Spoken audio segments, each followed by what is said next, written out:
The world, as we know it, is split by two great countries. Calphion, a prosperous, commercial-orientated land, and Valencia, a place which holds spiritual values above all else. Dividing these two nations, the Black Desert, a vast and huge mass with soaring temperatures in the day and freezing temperatures at the night. One may naively believe that no life could be sustained here, but they'd be wrong. Enjoy as we journey into the Black Desert to find life.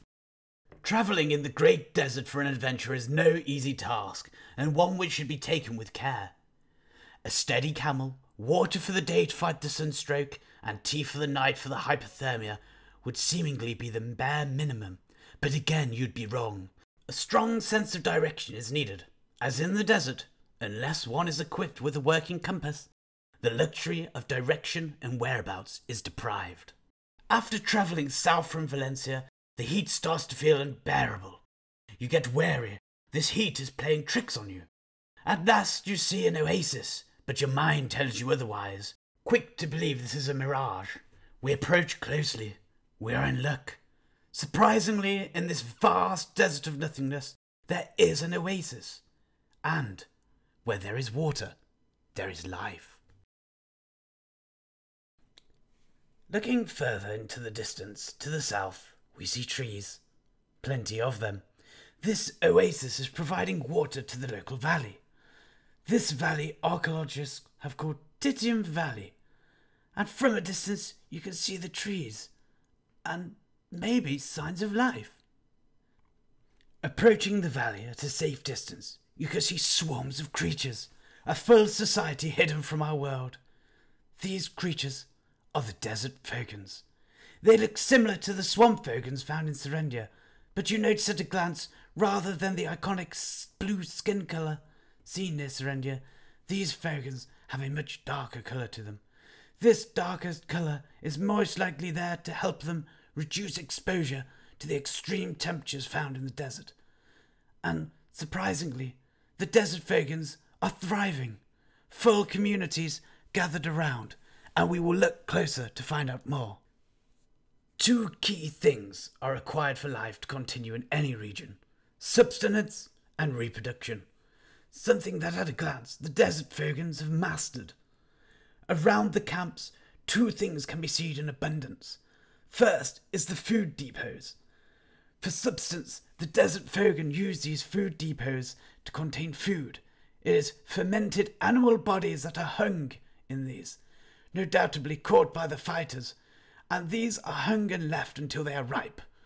The area around the depots has filled with a rotten stench, vile to us, but seemingly appetizing for the Desert Fogans. Secondly, there is an abundance of eggs. These Desert Fogan eggs are found everywhere in Titium Valley, thanks to their high need for reproduction. Whilst there is a large number of Desert Fogans seen, there are considerably more eggs, which is no doubtedly to offset the loss of life for this harsh environment, but also as added evolution to help increase the chances of these eggs hatching. They are covered in a toxin resin. This toxin is very harmful to life, so we must not touch under any circumstances. Seeing an egg hatch is a rare occurrence, and thus the contents of these eggs is fairly unknown. Our current best guess is that the contents of these eggs is actually the Desert Fogan hoppity, although no one has actually been able to define this creature yet. Our current idea is that this creature itself is a baby Desert Fogan, though others have speculated that this is merely more than a Fogan's pet.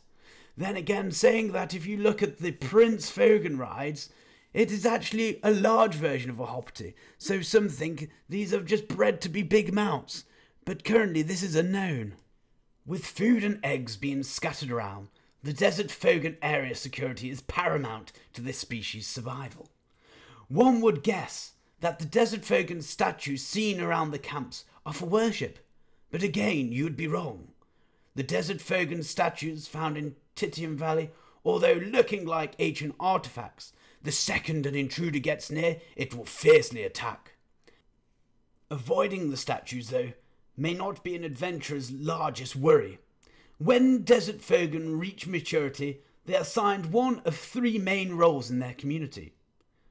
For adult Fogans who did not master the arts of melee combat or magical combat, the role of Desert Fogan Sentry is given. The sentries watch over the whole of Titian Valley and will jump up and down when they see an enemy. At a glance, these may look funny, but this will alert the others. At this point, there are 2 options: flee or stay and prepare to fight. Desert Fogans who manage to become more competent in melee fighting go to become Desert Fogan Fighters. These Fogan brawlers are the most competent in Titian Valley, for they are fearless and more assertive than anyone else. The weapon they use is similar to an iron hammer and can somehow snatch an opponent's weapon. These fighters are truly the bread and butter of the Fogan army. And finally, there are the more spiritual Fogan, following closer to the values of Valencia. These Fogan are one with their magical powers. They are the Desert Fogan Seer. The Desert Fogan Seers will attack enemies with black beads of power. They can even turn into a more ferocious Fogan if they decide that there is a threat to their group. The Fogan spells that they use will harm an opponent multiple times and can even break hard armor.